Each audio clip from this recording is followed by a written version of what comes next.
Are y'all there? Yeah. You're talking about the law of agency. Can you touch on the law of creation?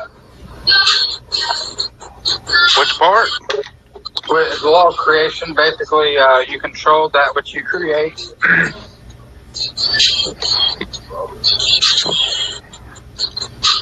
Yeah, what one creates, one controls. Right, so if somebody sets up a sole proprietor for you, are you really able to control it? No. Or do you need to create your own entity? Let's say you create your own entity. You create a trust. The IRS says, who's the grantor? What goes on that line? Probably the living soul. No, the name and the social. As soon as you put the name and the social on it, that makes it trust property. Right, but you don't need a social to get a entity created. Because a trust is just a three-party instrument. Still a three-party interest, but you got to have an EIN. Right, but you get an EIN from the Pennsylvania campus, and it's foreign to the U.S. And then that doesn't mean it's private. It doesn't mean it's private. You still went through the IRS. Don't they ask you who the grantor is? Yeah, but the only thing doesn't that would it bring attach to the name and the social? Well, like me and two other people can have a private trust without registering. Correct? The EIN is just for opening bank accounts and to operate in the public. But it doesn't mean you have. But it doesn't mean you have no tax liability. Right. Only when you interact with something within or connected to the U.S. Right? Not 100%. No. So, like, if I'm operating this private trust and I'm exchanging some sort of service for gold or something, would the IRS have any legitimate ability to interfere with that contract? Yes. Maybe, maybe not. But Congress has a right to regulate anything involving currency. Promissory notes are gold. Gold isn't currency anymore. It is. Mm-hmm. Yes, it is. Promissory notes are gold. No, promissory notes are pieces of paper. They're promissory notes are gold. Promissory notes are gold. Promissory notes are contracts. Promissory notes are gold. Sir, I'm telling you, I can prove it. Yes, a promissory note is a contract of promise of payment, yes. But it is... Look right under American jurisprudence, right? No, look on the screen. All Congress did was change the style of specie of gold. Yeah. Promissory notes, drafts, bills of exchange are gold. They have the same value of gold. They anything. Okay, well then we're gonna have to but the promissory note might have a gold clause. You can attach a gold clause in it. But the United States was removed from the gold standard in what, 58? No, 33. 33.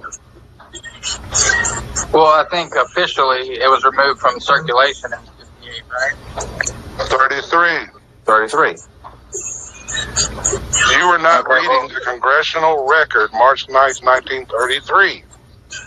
But all they did was when they enforced the banking holiday, all they did was close down normal operations of business or normal banking operations, because the banks, and this could be proven even in Hollywood, every state was creating their own currency, their own money. Right, but prior to 1933, it was a gold or a silver certificate, which is a right. That was redeemable in gold or silver. Right, but not at the U.S. Treasury. Yeah, it was redeemable. It was redeemable at the banks which issued the currency or which issued the note. Right, but that was before the Federal Reserve. All the banks entered into a contract with the Federal Reserve. They didn't enter into contract with the Federal Reserve. They entered a contract with the Federal Reserve. The United States entered into a contract with the Federal Reserve. The states never did. The states in their constitution still say that gold and silver is the nothing shall be called but lawful gold and silver. The reason why the states can't do that is because the states in their sovereign capacity or even in their corporate capacity cannot compete with U.S. currency as a franchisee of D.C. But the Buck Act made an overlay of the states.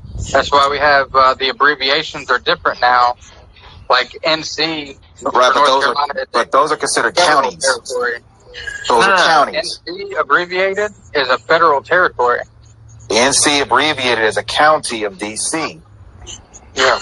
There's a county. Essentially, it's a municipality. Yeah, it's a municipality. It's a municipality, So it's not the sovereign state of North Carolina anymore because they accept Federal Reserve notes. No. What's the difference? Well, why aren't they sovereign? They're acting in a municipal. Municipalities are sovereign. Municipalities are de jure. Well, de jure, and the fact that if it's what makes an entity de jure? De jure, it just goes by the original contract. No. De jure means that you are on paper. If you file your formation paperwork or documents with the Secretary of State, you have a de jure corporation. De facto is, okay, I'm going to act like a corporation. Even though I'm not technically a corporation, I'm going to act like a corporation. Well, all and if you act like a corporation, then you'll be treated as a corporation under de facto rules of law. Because you're taking the benefit of a corporation. Corporation can only deal with other corporations. Right, that's true, but it is a de jure corporation. Right, but so I appreciate y'all. This is fun.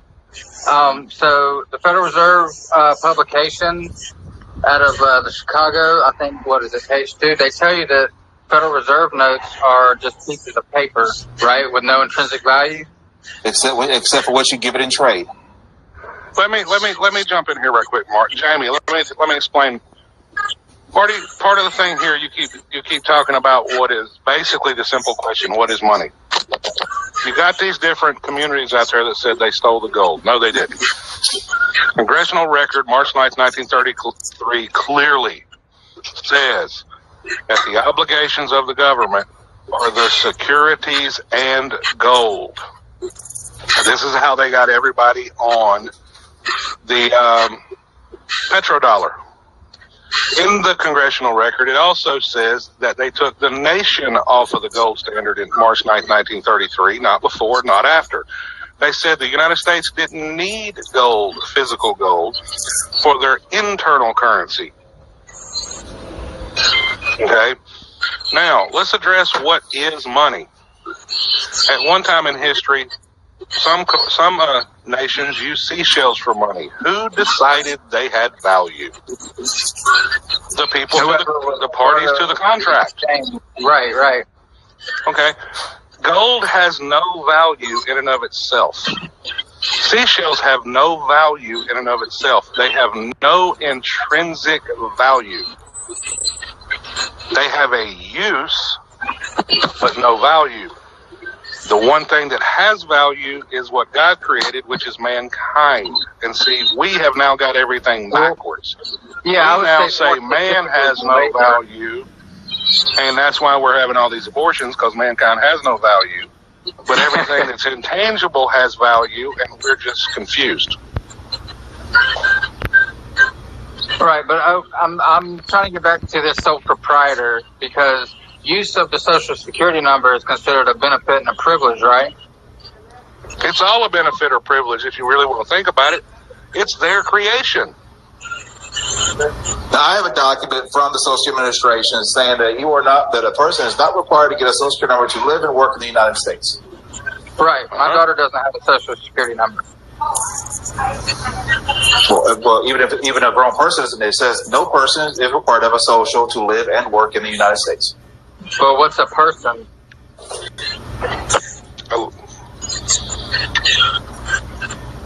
because House Joint Resolution 192, when they asked all House Joint Resolution is not law, and courts do not have to give deference to it. Law, what is it, 9310? Yeah, House what I'm saying is, 48 Stat 112. House resolution is the law. The Senate bill and the Senate SR and HJR are the two houses creating a bill. They go to Congress to get it ratified. So if you're going to quote HJR 192, just quote House resolution. Okay, but so follow me. They, the Congress requested all persons turn in their gold, not all the people, right? Yeah. So the people were under no obligation to return their gold or to submit their gold to the corporate United States, right? Correct. So we gave it to them, but Jamie, with an expectation of return. No, you gave it to them because you volunteered. Right, but if I deposit money in the bank, I expect a return to be able to get my money, right? But who forced you to do that? You still Well, volunteered. nobody did it. It's part of the contract. It's wrong. Here's the thing about here's what it means to volunteer. You cannot be liable under a voluntary act if you made that voluntary act under a threat of adverse action. If I say, go mow this grass, or I'm going to beat your ass. Yes, Yeah, you might have gone out and mowed the grass instead of telling me no, fuck off. But you still did it anyways. But it's not a voluntary act because there were repercussions if you didn't do it. Right, but the underlying premise is we voluntarily submitted the gold to back the national debt. It wasn't a voluntary act because they said if you don't do it, you're going to be fined $10,000. Only persons, not the people. It doesn't matter. It doesn't matter. It wasn't a voluntary act. Yeah. Regardless, because they said if you don't, this is what's going to happen. It had to be voluntary because Congress can't require the people to do anything. It wasn't voluntary because there was a punishment attached to the act. If they said, hey, all persons need to turn their gold, and there was no repercussions if you didn't, then it's a voluntary act. But what's a person? Huh? What is a person? Did they threaten human people? being. No, a person is an entity or an organization. In statute, but every statute has a different. Right, every right, statute. right. Hold on. Every statute has a different definition of person. Congress could not have threatened the people to submit their gold. Only the persons that were registered with the state, the corporations and entities. Am I wrong? I understand that. There's no argument with that. I'm not arguing that point. So it's not under threat, duress, and coercion. It was voluntary by the people who didn't know better. It wasn't voluntary by the people because they read the sign and they said, okay, if we don't do this, this is going to happen. Right, but it falls under the reasonable person doctrine. The law is not excuse. It is in certain instances. It is. Is this the law? But here's the thing: if they weren't required under the reasonable person doctrine, if I read that, and being the education system was back then, a reasonable person would have read that and said, "Oh shit, we got to do it." So it's going to find $10,000. And because they gave deference, and because they gave deference to that, and they believed that, it wasn't a voluntary act because they did under a threat. Law that says if a man can be fooled, let him. Well, they were fools. They were fools. Going back to principles, right? Mm-hmm. But you're missing the argument, though. Yeah. The law is black and white in this. There's no gray area. Under the reasonable person doctrine, if I saw a sign that said all persons are returning their gold, otherwise you're going to charge $10,000 or fine, whatever the fine was, whatever. A reasonable person read that, they acted on it, and because they believed it. And Congress cannot go against your beliefs. That violates the First Amendment. So they gave their gold away. But it wasn't a voluntary act on the people, or it wasn't a voluntary act on even the corporations, because it was a fine because there was adverse action attached to it. Now, had the sign just said all persons are required to give their gold back, Well, and they did it. Congress would have a right to regulate the persons. Congress only has the right to regulate commerce under the Commerce Clause. Outside of that, they have no jurisdiction. Persons are registered with the states. Doesn't matter. But here's the thing: what if that person not regulated to do? What if that person has no license to do business at all? There's no regulation. Well, they can only be licensed in the public. They can be licensed in the private too. No, licensure is a benefit and a privilege. No, wrong, Jamie. You're wrong on that, because there are certain rights government does have. If you open up a restaurant, yes, you're going to have a license, because they have a right under public health doctrine to come make sure your restaurant stays in good working condition so people don't get food poisoning. Well, I will say yes. Because you got to get this too, because public business or a public corporation, as far as a private like me, my office is a private business. It's private business. Right, but you're I have to be licensed in the private to operate in the public. Right, but you accept Federal Reserve notes, right? Not all the way. No, you know that's a moot argument. And here's why, Jamie. Do you really think everything you spend out there is Federal Reserve notes? No, it is not. Or you got different. No, it's not evidences of. Because if you read Title 31 in the Code of Federal Regulations and do a keyword search for book entry, it's evidence of a book entry. It is not evidence of Federal Reserve notes. 3% of the global supply of money is cash. Evidence of indebtedness is also investment securities. Yeah, it's an evidence of indebtedness, maybe, which is a security, which is an obligation of the United States. Right, but it's not gold and silver. So I'm saying it's irrelevant. If you were truly private and you had a private company that was exchanging services for gold or silver or certificates redeemable in gold or silver, would the United States? But they got rid of that. That no longer exists. That was part of the New Deal. In the public, private too.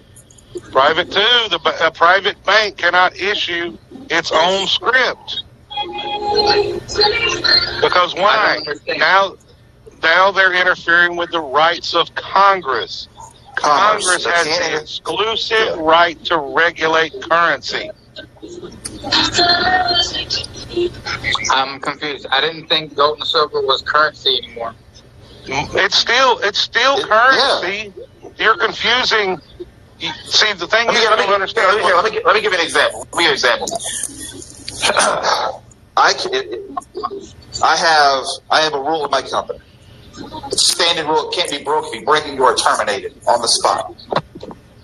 Anybody that has served military and are of retirement age, or they are of retirement age, period, we don't accept any kind of payments from them. I draft up a promissory note. They promise to pay me. We both sign. I stamp paid on that promissory note. I take that as a cash. I treat that. I elect to treat that as a cash item. 126 USC 451 Section C. That is considered constructive income. I just made a profit because I ledgered that in my receivables as constructive income, and now I apply that to my balance sheet. So I took that as money.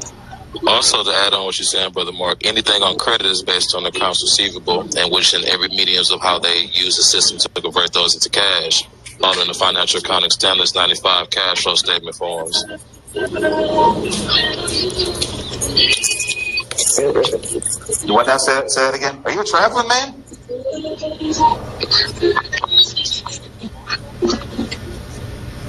I'm sorry, I'm working this John. It's me, and I said to add on to what you were saying. Oh, you said Brother K. I thought you was a traveling man. I thought you might have been traveling. I said Brother Mark.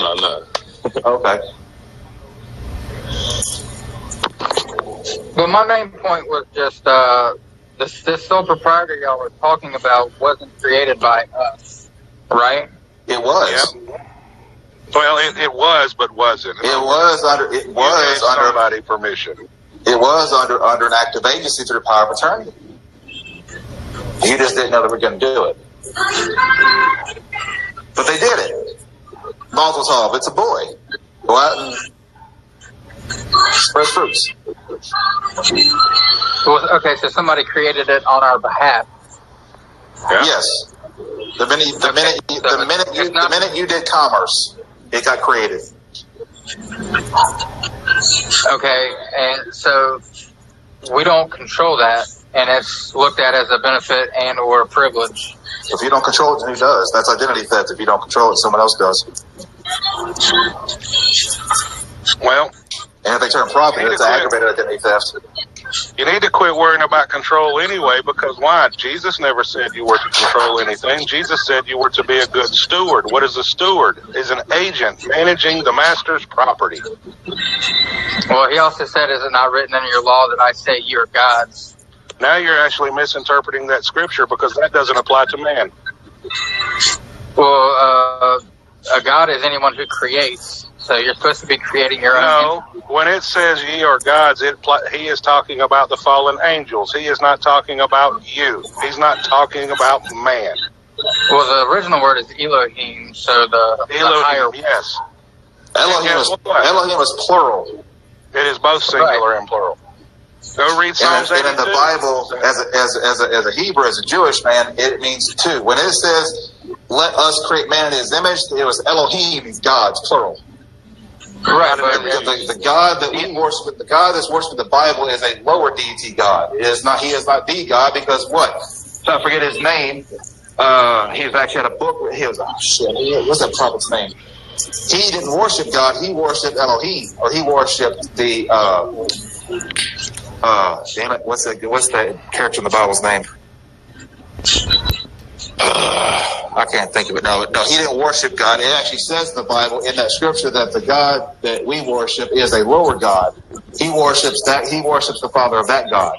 Well, yeah, I separate the Elohim from the Creator. No. I forget that prophet's name. Elohim is both singular and plural.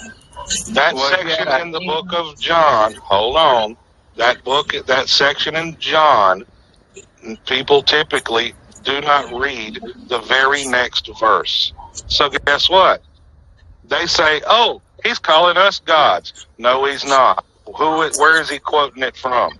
Psalms 82. Let's go to the book of John. What is that, John? From Egypt, so that's more plagiarism. No, it's not. But I digress. But Congress only can regulate. Congress can only regulate a person if that person is in commerce. And going back to corporation structure, right? Here's how the corporation structures work. If you go to the Secretary of State, or you go to your neighbor and you create a deed of trust, or you create a sole prop or a C corp, those are de jure corporations because they are a matter of fact within the sphere or realm or reality of the corporate state. Yes. You are de facto. In this case law, it says this. You are if you walk like a duck and talk like a duck, but you're not a duck, you will be treated as a duck under principle and under punishment in that sphere. Yes. Because here's the thing: the law makes one presumption. The law presumes that every citizen impliedly contracts with the government to obey its statutes. That is the presumption of law, the only existing presumption of law. So yes, while you have but just because you just because I go to your business and I pay you, $20 to wash my car, that's a barter exchange on a 1099-B. If anything, if you were even going to even remotely think about filing a tax form, you don't have to report that at all. Well, that's an even exchange. Doesn't matter. He still took. The way the government looks at it is you took in money. They're going to treat that as a gains, but under Rule 61A, that's just an exchange. So you really don't have to file. Now, I'm not advocating don't file. Let me get it straight. I'm not advocating don't file taxes. I'm just saying, but there are ways to avoid a tax, but you will never ever be able to legally evade a tax. Now, liability is being incurred. Now, you can avoid tax by taking only income less than $600. That's how you can legally avoid a excise or there's other ways to legally avoid it. That's through vehicles and transfers. I'm talking just direct payments. Yeah, but yes, there are. Do what now, Jamie?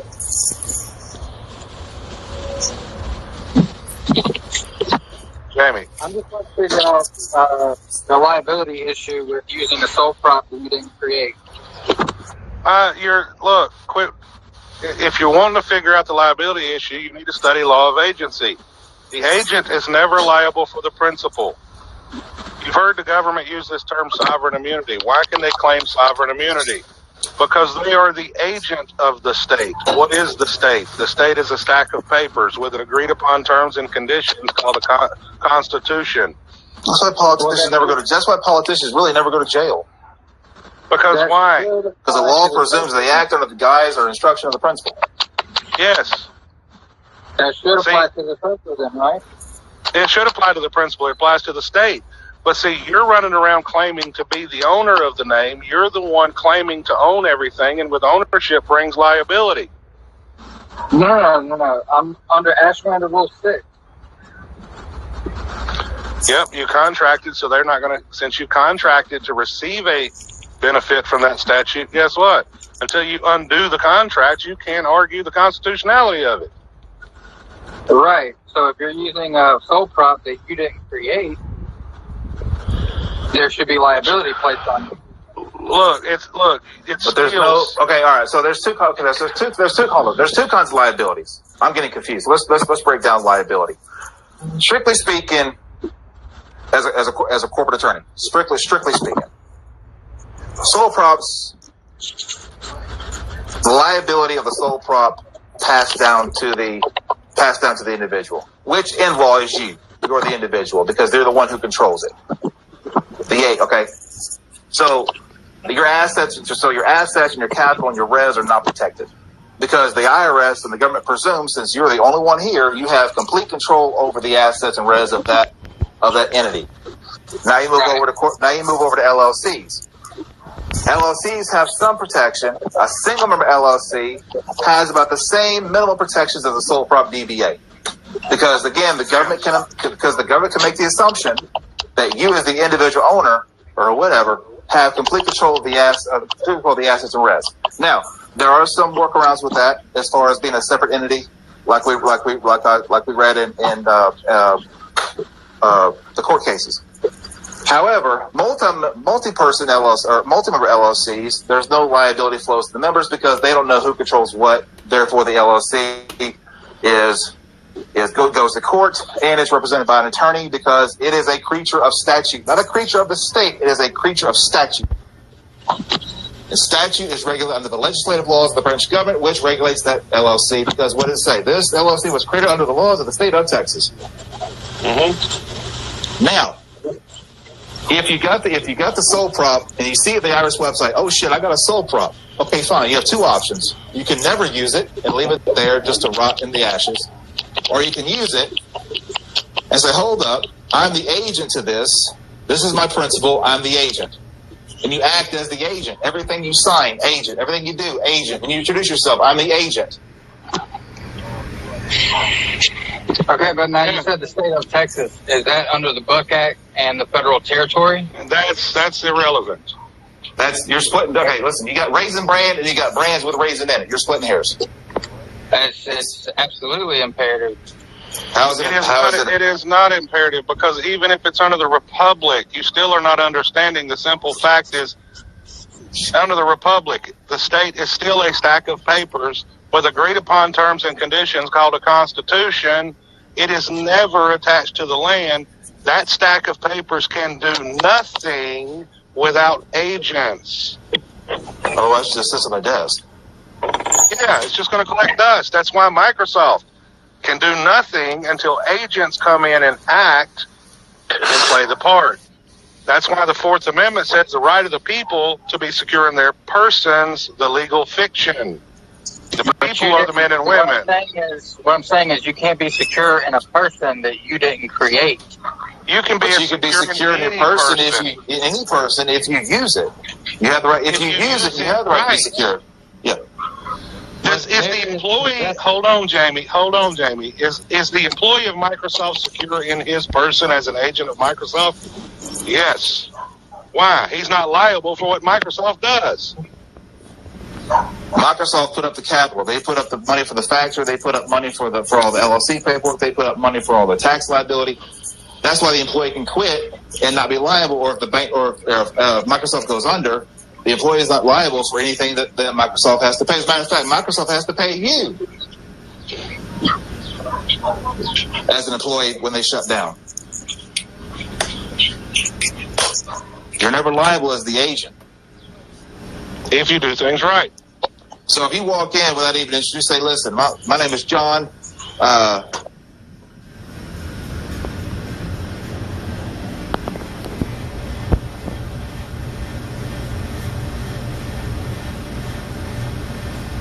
I'm here representing John Doe. It's a sole property bank. I need to make a withdrawal. Okay, yeah, fine. You sign it as agent. See, you got your ID? Yeah, here you go. See, this is a misconception in all these communities. They think they have to actually create some stack of papers to be in the private. No, you, the man, are in the private no matter what you do. You played the game Monopoly, right? You pick which one of the players you want to be. You want to be the hat? Okay, you pick up the hat. Are you the hat? No, you're the agent of the hat moving it around the board. I don't care if you create your own entity. The government still has jurisdiction over it because it is a legal fiction. They have jurisdiction over anything that's on paper. What keeps you private is how you manage it.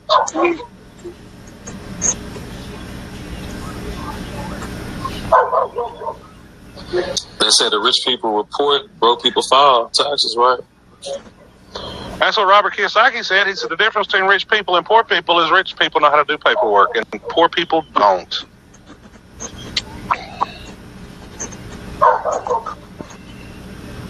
Do you think the rich worry about half the stuff these communities are saying? Oh, do this, and no, they don't. Well, I was saying that the wealthy have their own entities. Yeah, they do. But the government still has jurisdiction over those companies. As long as they're following the rules, guess what? They never get messed with. Well, then what are offshore accounts? Anybody can get an offshore account. So what? Those accounts outside of the jurisdiction of the United States, correct? And how many times have you heard of people getting their offshore accounts taken for tax evasion? Do you know my dad set up his business as an unincorporated business trust. Does he file taxes now? Yes, he does. Does he pay anything in? No, he doesn't. He actually got money back the first year he filed with interest. That's understandable. So and my dad don't even hide the money.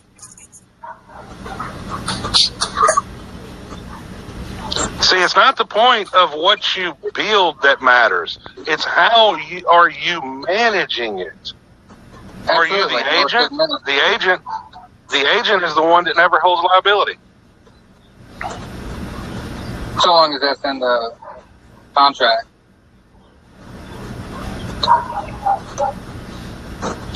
Look, that name you've been using all your life isn't you and it isn't yours. It's a creation of the government. They made it so they could fund their system. And all I keep saying is stop chasing to control it. Use it the right way as an agent. So guess what? Start learning how it works so you can send them their stuff. Well, I'm just under the impression that the idea is to stop using it altogether. But why? It's there for your benefit. Didn't God promise to provide your necessaries? Well, yes. It's the benefit of the state, and so what if it's a creature of the state? God instituted government. Are you going to fight against God because it's his institution? Well, man created government. No, God did. The Bible is clear. God created man. Man created the documents that created government. God instituted government in Romans 13 to do what? Punish the wicked. And is that the only spot it talks about God instituting government? No. It talks about it in the Old Testament too. Government is a natural order. Because why? Back in history, when there was no nations, you had tribes. What happened? The powerful rose to the top of the tribe, established rules for the protection of the tribe. That is government. I get that. It's still the same thing. Do you know where the laws of heaven are written? On the hearts of man. Yes. The one thing he gave, what he gave man the ability to do is choose the type of government. Where is God's law written? In your heart. Yes and no. Constellations. The ordinances of heaven reside in the constellations. Those are the ordinances of heaven. That's what the Bible says. It says that. When God says, "Why do you worry about things you can't control? Are you so big you can pluck a star from the sky and rearrange?" I'm just paraphrasing. You can't control the sky. Obey the ordinances of heaven. Don't worry about it. Now, from those ordinances come further laws, which are written on the hearts of man. But the ordinances are written in the constellation. So ask your direct question. I know you have a direct question. I don't feel like you got your question answered. So, not to filibuster this, but if you have a soul prop and you did not create it, you are left with just two options. You can either use it, or you don't have to use it. If you use it, then you take on the liability of your actions of use. If you misuse it and think you're a principal, then you're going to be liable. If you use it as an agent, then you can't be held liable. That's it. So what if the IRS created one on your behalf? It's there. Let them control it. Start sending them stuff. I mean, the Social Security Administration created a Social Security number. You use it all the time. So what's the difference? Well, the idea is to stop using the social. Why? Didn't God promise to provide you of your necessaries? Yes. And the United States codified that in the Federal Emergency Relief Act. You know. That's how you're able to. You use the social to go to your project intermediaries to take your instruments to the Federal Reserve for trade. Well, I'm of the impression that the use of the social makes you liable for payment of the national debt. But did you create it?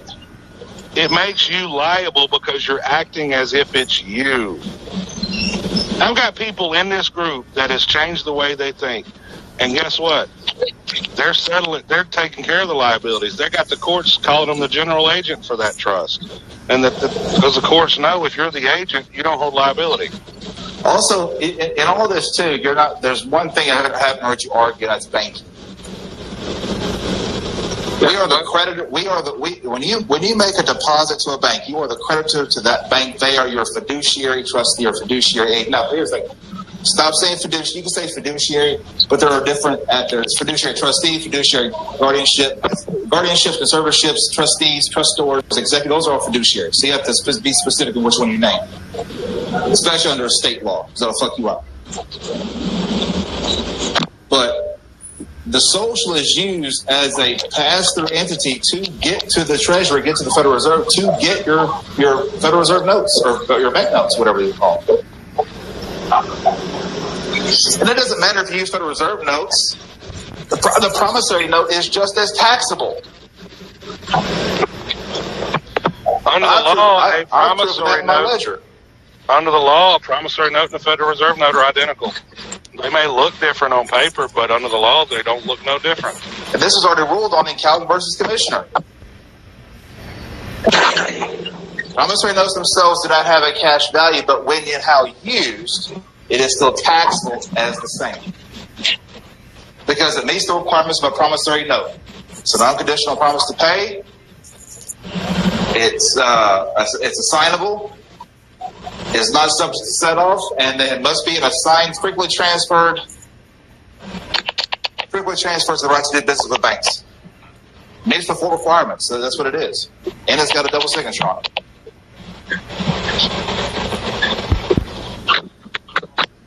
I agree. One seal says we created this, the other seal says, okay, fine, we got your liability. Don't worry about it.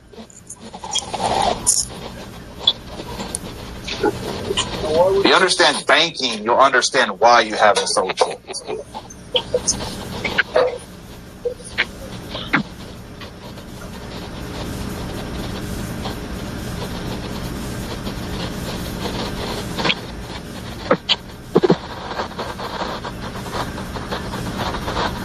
Well, okay. I'm going to look into this a little more. I appreciate y'all. I'm getting busy up here at work. So I'm going to back out.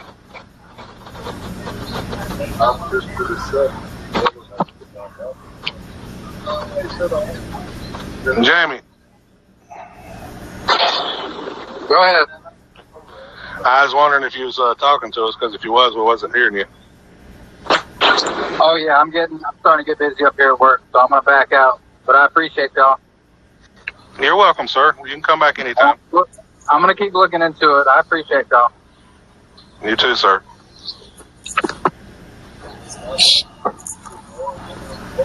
I didn't mean to filibuster, but that's my bad. Sorry. No, you're fine, sir. It's just a real misunderstanding because people, one, like I said, forgotten who they are. They don't understand the basic fundamental principles, and they think that they believe that it gives them some kind of power over them if they use it. Well, guess what? You have a First Amendment right to your beliefs. If you believe it does, the judge is going to treat you according to your beliefs.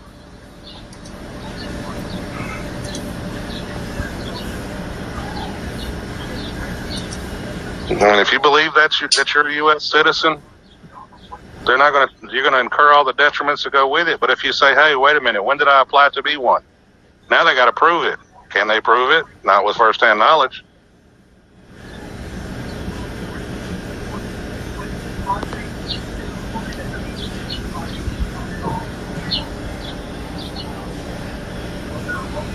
Right here, Job 38:33. Knowest thou the ordinances of heaven? The laws or statutes by which the motions of the heavenly bodies are governed by these. Mm-hmm. Now, let's go back to John. Look at this. Jesus answered them and said, is it not written in your law, I said ye are gods? And most of these people in these communities stop right there. They never read further. So they take it completely out of context. Well, just what to else give the does he say? If he called them gods unto whom the word of God came, and the scripture cannot be broken, who is the them? Well, to find out, you need to go to Psalms 82. Okay, this is why I tell you that Elohim is singular and plural. God, the Creator, standeth in the congregation of the mighty. He judgeth among the gods, Elohim, plural. How long will ye judge unjustly and accept the persons of the wicked? Defend the poor and the fatherless. Do justice to the afflicted and the needy. Deliver the poor and needy. Rid them out of the hand of the wicked. They know not, neither will they understand. They will walk on in darkness. All the foundations of the earth are out of course. I have said, ye are gods, and all of you are children of the Most High.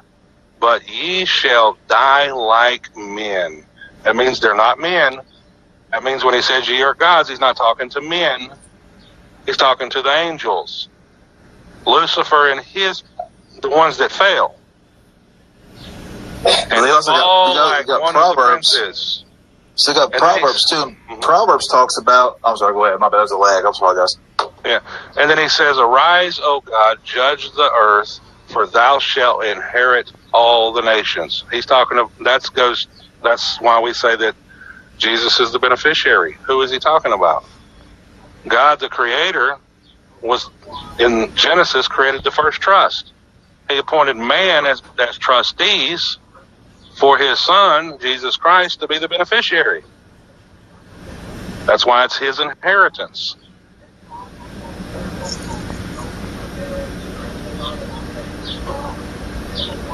Yeah, Proverbs 6 and Proverbs 11 talks about agency.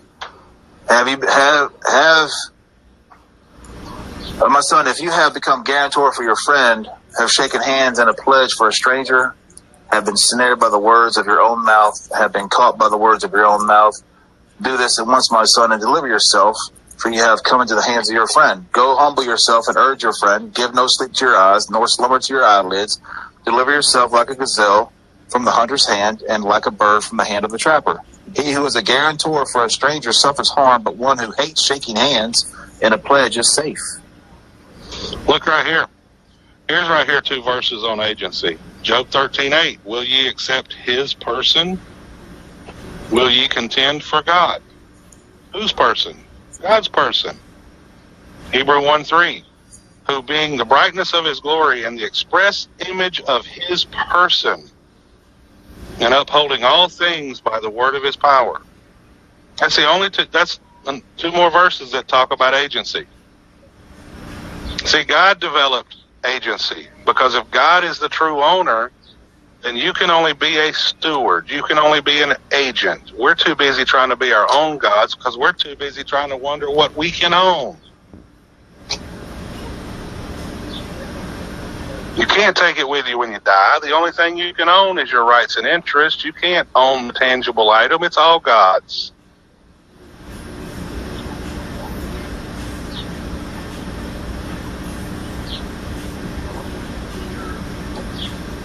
So what? You create a stack of papers in the form of some kind of trust or some kind of business.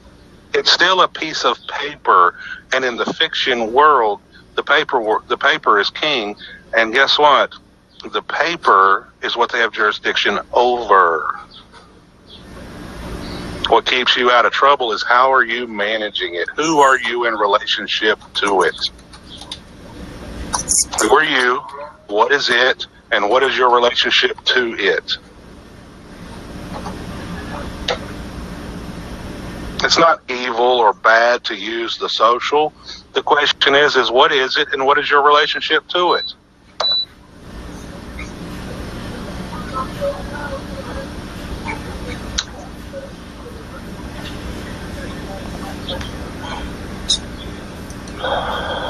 That's why when I talk to these government agents, I come of it from that aspect. And guess what? They duck and dodge it, but it does no good.